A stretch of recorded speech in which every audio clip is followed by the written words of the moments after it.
just when we think all the crazy characters in this story have been identified, we get this huge drop of body camera footage. How are you, John? My head is spinning. We got a lot of new stuff in the last 24 hours. I mean, we did a show last night with Lee, and it feels like a week's worth of stuff has happened since last night. I mean, it's like wild, the amount of stuff and the findings today. So really a tremendous amount of content to share with the audience. What do you think about that, the whole releasing it all at once? I mean, it seems like, also, there's so many weird things going on where there's like audio missing for a minute and a half or something. And then, I don't know, it just seems like more shenanigans with video evidence. What piqued your interest in the body cam releases today? Well, again, so for the audience that's kind of new and hasn't been following us for the last 5, 6, 7 years, we're kind of used to body cam evidence that's been monkeyed with, because when we were working on the Las Vegas shooting, they kept releasing these batches, but it was 6 months later, right? So we had to wait months and months. I think there was 1 or 2 releases early. We had the Bitsko nose cam, looking up Josh Bitsko's nose. But we didn't have a lot of content. And then they were doing these batch releases, but everything was redacted. There were some videos that we looked at where it looked like a black screen. I don't know if you remember this episode. This is going back maybe 3, 4 years.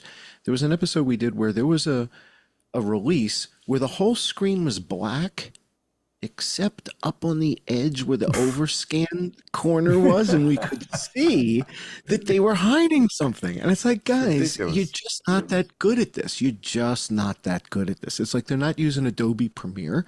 They're using iMovie or something crappier, Or right? some They're using tool, right? Right.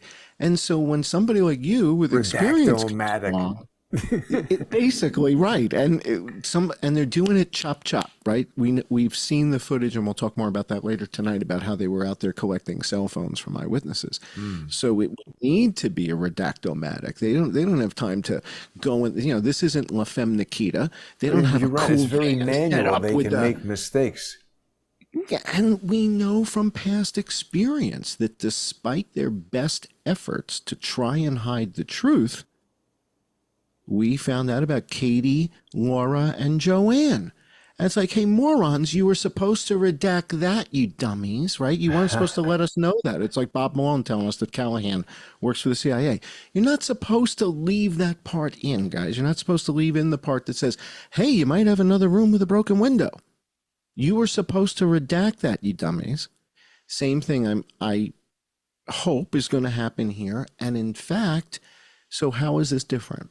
They're releasing video footage sooner. So now we've got it in less than 4. So it's 4 weeks tomorrow, right? Yeah. So we're recording this episode on Friday, the 9th of August. The shooting attack happened on a Saturday, July the 13th. And because July's got 31 days and yada, yada, it was 4 weeks ago tomorrow. So the fact that they did this release inside a 4-week window, one way to look at it is, well, that's a whole lot sooner than Vegas. And another way to look at it is, what the hell took you 4 weeks?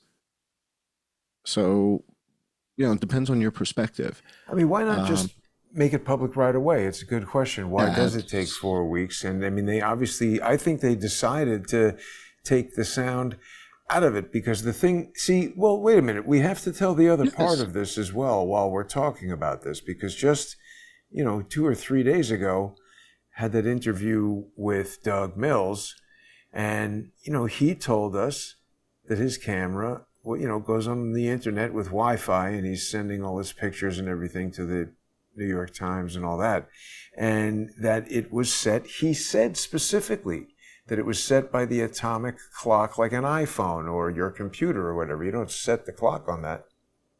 Hang on to that footage that you just had there, because that footage, that body cam footage, is one of the most pivotal pieces that we received in the last 24 hours. And as you and I talked about here on the show, and you and I talked about privately, there's different calibers of evidence, right? So there's the world's crappiest evidence, right? Which is, when you get a leaked photo from the LVMPD of broken glass and 1,000 brass casings on the floor and a sledgehammer. and they call that evidence. Well, yeah, that's evidence of monkey business. So everything is on this scale, this continuum. When you meet an eyewitness like a Mia, right? We had Mia Cops and Eric DeFelice. Eric DeFelice on the show a week ago, and Mia was filming, I guess, with an iPhone. Did she say it was an iPhone or what did she say? I think so. I don't remember. I think she said it was like an iPhone 11 or 12. Something. Yeah, I think she said 11. Yeah. So she said it was like an older iPhone, like an iPhone 11 or something, nothing too crazy. But her footage was sharp. We've connected with her, and if she has the ability to plug that into her computer and get those original files that are date and time stamped in the original format, that is about as good as it gets, because now Mia can go and testify, yes, I shot this footage, and that would become, I guess, admissible evidence, right? Would it not? If a person in a civil or criminal suit wanted it, yeah, she's a living eyewitness who shot the evidence and could testify that, whatever copy she delivered to the court was a true and correct copy of the thing. Yeah. This is good. And she hasn't put her logo on it and recompressed it and done all this crazy stuff. Right. So that's what I was just going to say. So now let's compare that to the first iteration of junk that we got from Unsteady Dave, which had all his red stuff, like contact me if you want a DJ for your party, and here's my phone number. And it's like, dude, we can't really use this in a meaningful. Okay, but there are some things we were able to determine. We were able to determine it's a woman on a horse, not an elephant. Right. Right. I would bet my left arm that was not an elephant. That's a horse. It's a chick on a horse, right? So there's certain things we can tell from that, but it's about as crappy a piece of evidence. Now, again, back to Vegas. I'm used to dealing with people running with cell phones, moving around, and I see a frame, and I'm like, I got muzzle flash over Hooters. In one frame, one pixel, I got muzzle, but the phone is doing this, and it's just a disaster, and I got muzzle flash over Hooters. So I'm kind of used to that kind of crap evidence that's, barely admissible, terrible quality. This is what I mean. I kind of got used to surviving on rat and rice, meaning I didn't have the luxury for months until they started releasing the body cam footage. Then when they did, it was redacted. It was monkeyed with. It was edited. They redacted the video. They redacted the audio. It's like playing in Vegas, and they got you're in the poker room and the deck is marked and stacked. Right. and you're in the tournament. It's like, well, what are you supposed to do? They're cheating. And that's why we have to use this different method. We can't use deductive reasoning because they cheat, because they hold back evidence. If they were forthright and this was all the evidence, why would we have waited 4 weeks? To your point, right? What's the point of waiting? Why wouldn't you guys just have shown us to us the next day? They'd want to release it right away. Right, if you're not guilty.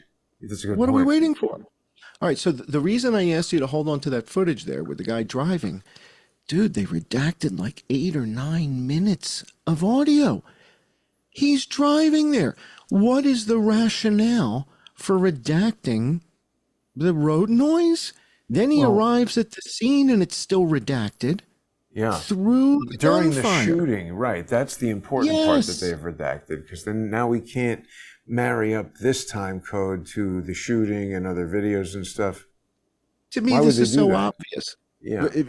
Well, because there's most likely they've been watching and they know that we're listening for suppressed gunfire. And they know what we're going to pick it up on this guy's thing, and then we're going to start doing crack thump stuff, and we're going to realize there's a guy over here, a guy over there, guy's not here, guy's not there. And so they said, you know what, Tommy, just kill it. Just crush 12 minutes of audio and just wait until everybody's happy and then turn it on, okay?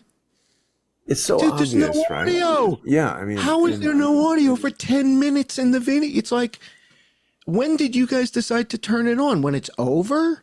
Well, how is that meaningful in any way to anybody that you're sharing this with? We just got through with the red herring. He's texting and driving. He should get a ticket.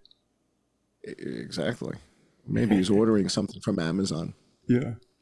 He's placing it's a one-click order, so you can cut him some slack. So But the net of tender. it is he's driving 10 minutes. We don't hear any audio. Then when he arrives on the scene, a couple things happen. One, he drives up to the water tower, and there's already a cop at the water tower, parked at the water tower, which is kind of weird because we hear the Yeah. 911 dispatch say shooters at the water tower. Wow. It's like, okay, so we got a cop car at the water tower. Then this guy pulls up to the water tower. In fact, if you can just scrub forward a smidge, you'll see he kind of pulls up to the water tower, pulls up next to another cop who's parked at the water tower. And next thing you know, the two of them are making like a mad dash to the building, but the gunfire hasn't started yet. So it must be that they're all on the radios going, we got, creepy guy running around, whatever's you going on. might learn some stuff about the water tower. We got to get unredacted body cam here.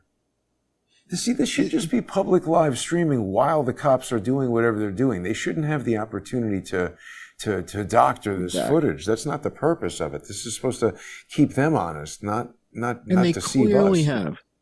So in the case of Vegas, when we were analyzing the Axon footage, so one of the things here to note is this is from Motorola, not Axon. And in some of the footage in the upper left-hand corner, it says Motorola. And in some of the footage in the upper left-hand corner, it does not. And so if you look at that banner along the top that's got the date and the timestamp, right? Let's scrub back a bit when he goes to the water tower because it's kind of interesting because he looks at the other cop and we don't know what he says because it's redacted. So here he is at the water tower. Right. And you'll see him pull up and he's talking to the other cop. And then there's another cop who pulls up to the water tower who comes up like the other side. So everybody's kind of coming up the water tower access road, but then they make a beeline to the building. And should we listen? I think it's redacted, yeah. Oh, yeah, you're right. There's no audio, right? Yeah, there's no audio. If you want to And the listen, point it's is, so we've been watching compelling. for 8 minutes. So in Vegas with the Axon cameras, they had it so that when the camera was switched on, you didn't get audio for 30 seconds. And that was kind of standard, meaning every one of the cameras, when one of the guys would switch it on, you literally could set your watch. And I don't know. I guess it's some buffer. I don't know why, to tell you the truth. I don't know. But it was common, meaning each and every one of the body cams, from the moment it was switched on, it would be 30 seconds until we would get the audio in the case of the Vegas shooting. Here, this waiting 8, 10, 12 minutes and the shooting's over. No, they clearly and then they chopped it. That's the point. That's the point. They clearly redacted the audio. And then you have to ask, well, why would you guys do that? Right. If there was 3 shots, then 5 shots. Another thing. What do you got? Well, he pulls up, he's got this very wide view of the parking lot, and we do not see Tedeschi, right? Nobody's out there. Tedeschi. Sorry, yes, Tedeschi. We don't see Tedeschi out here. Okay, so this guy, he goes running up the side. Now, we're going to take a look later during the sponsor exclusive segment at the Giga Sync, which I took not all, but a lot of the available videos and put them together in a multi-camera premiere project. So we can switch between videos and mix and match audio. Everything is all synced up with a time of day, time code burn in, and we can learn a lot from looking at it. And I was able to correlate. I think I did see Unsteady Dave standing there. So in my cursory examination, Unsteady Dave, his timing seems to line up. I don't know. Seems, maybe he was just trying to make money with that video, but he should release the uncompressed, or the original camera file. I'm not sure. Yeah, I'm not convinced yet that they didn't put that through the Shake and Bake. So, the Shakeroo app. Well, you can see from this all the Boeing and everything. Like these are, these police cameras are designed to get you. It's not that they've done that. It's just the way it works. It's designed to be durable and record for a long time and get a lot of detail. Compare it to Mia's footage. But there's a lot of rolling shutter and a very wide lens. So see here. So this is what I wanted to show you. When he comes back over here by the building, there is Tedeschi. He's out there in the parking lot. It's almost like this guy's gone. It's like 30 seconds. This guy comes over here. It's like Tedeschi is waiting at the door. And let me see if I can back it up. There we go. when this guy comes walking back, He's outside. he's out in the parking lot now, but he didn't arrive by vehicle. It's this guy's vehicle parked right there, the guy whose body camera on. It's like Tedeschi came out of the building to say, oh shit, more officers are arriving or something. Now, Tedeschi is the one who ends up giving him the boost to go up there, right. though. But there he is looking at this guy, right? He's like not too concerned about who's on the roof, and he's just come out. Because remember, this guy, we're 30 seconds later. He just drove up like RoboCop and jumped out of the damn thing. No Tedeschi. Then he goes over here. He's like, hey, Steady Dave, Unsteady Dave, sorry. And then you come back, and here's Tedeschi like, oh, Ed, they went this way. We don't know what he's saying. Then he boosts him. Right. Still no audio. So they're running here. Still no audio, right? Now this is, this is what's interesting. This is 10, 21, 22. What causes them to start running?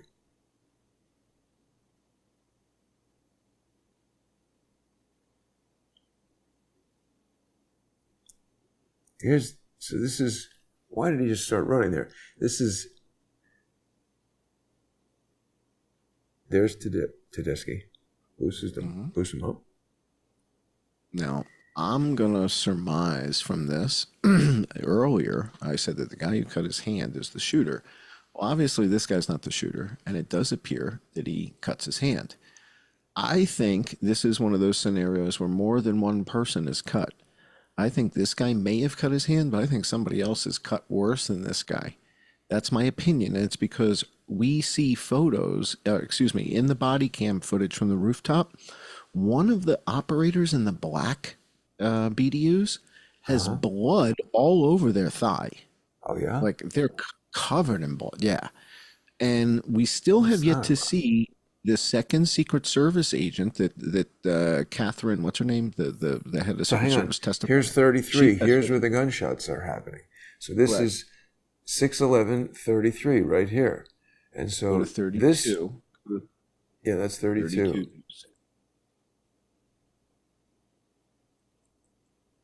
So this guy's over here running around doing all kinds of stuff. We really should have the sound from this. It's kind of crazy that they... There it was. Go back. One more frame. Back. I got a lot of lights on in the room there. I think I see something. I got a lot of lights on in the room right now. There we go. There we go. So see, the thing I see is, this is the brightest, is low intensity, high intensity, less intensity, less intensity, less intensity, gone. It's just a lot of frames, you know? So it almost seems like something electronic in there to me, like an infrared trigger or viewfinder, or I don't know, I mean, what it might be, but it doesn't mean there's not somebody in there. And by the way, we suspect Sketchy is in there. Someone's in the building, right? So he runs back over here. Yeah, I sent you a supercut of Sketchy that we're going to share with the patrons. So when we get to the patron-only portion of the show, there are moments. So one of the videos that dropped in the last 24 hours was the inside the vehicle dash cam of one of the vehicles. And in that, basically, it's like somebody set up a camera outside the front door of the building. And we get to see Sketchy come and go. And here comes Sketchy, there goes Sketchy. Here comes Sketchy, there goes Sketchy. So we're going to watch this with the patrons when we get to the patron-only portion of the show. And we're going to focus in on where's Sketchy going, because we know he interacts with Unsteady Dave. We know he goes to Unsteady Dave. We've got that on video. And he seems like he kicks Dave's phone, or he stomps on it or something, like he's trying to break the phone. So we're going to see him coming and going. And again, these are Motorola systems. And here we're going to see the Motorola logo in the upper left-hand corner, whereas on the body cam, one, right? I don't see that. Yeah. It's the one I sent you? Is this the one? No, this is the full thing. The one full you sent one. me. Yeah. So what I did was I went through this and I found the places where Sketchy's coming and going, and I kind of did a super cut so that we see him come, see him go, see him go. So we'll look at that with the patrons, and we'll look at what time is on the clock when he's coming and going, right? So that's kind of the key, is when's he coming, when's he, and all that. So we're going to zoom in on that when we get to the patron-only portion of the show. Let's see. So what else? So the net of these findings. So what makes this somewhat significant? It's somewhat significant in that it kind of lines up with some evidence, and it doesn't line up with other evidence. And that's kind of the inconsistencies that we look for, right? If everything lined up perfectly, right, it was like a little tea party and everything was perfect, then you'd have to say, well, I guess that's the narrative, and I guess Thomas Crooks is the guy. But when things don't line up right, it's like, oh, that shouldn't be. But it's like if you're using a $6,500 camera that's on Wi-Fi and it's synced by the thing, then, and you're shooting for the New York Times, I kind of have to assume your clock is right. Isn't that crazy? You and I, let's talk about you that and I, for for a the second. most part, start our shows on time within 60 seconds of the show, right? And we don't work for the New York Times. And we're pretty accurate. That requires a daily certain performance. The computer has the right time. I don't have to do anything to make that happen. I mean, this is a really weird detail, John, isn't it? Do you want to? Should we go through this? We only have about 4 minutes. Yeah. Do we have enough time to? Well, let me explain it at a high level. Let me explain it at a high level to people why this matters, why it's important. So what was it, 72 hours ago, you had the opportunity to have an interview with Doug Mills, probably the most famous living photojournalist photographer in the world. He's been photographing presidents since Richard Nixon. I mean, excuse me, from Ronald Reagan, I'm sorry. But he's been like the president's photographer. Like, this is the guy. He is a remarkably talented photographer. You can't take that away from the guy. He's got skills like you can't believe. And he shoots with the new Sony A1 camera, which is their state-of-the-art camera. I thought he was shooting with the A9, which is a fast camera. I didn't know he was shooting with the A1. The A1 is insane. It is so sophisticated. It's got a 50 megapixel processor. It is the most advanced thing that Sony has. And you and I have been talking about the Sony image processing, where it has the ability to identify people's faces and separate people. It knows the bride from the bridesmaids and knows to focus on the bride. It's crazy how sophisticated this is. The big story from CNN, from CBS, from Associated Press, was that the president was shot. And you shared this with everybody at 6:11:33 p.m.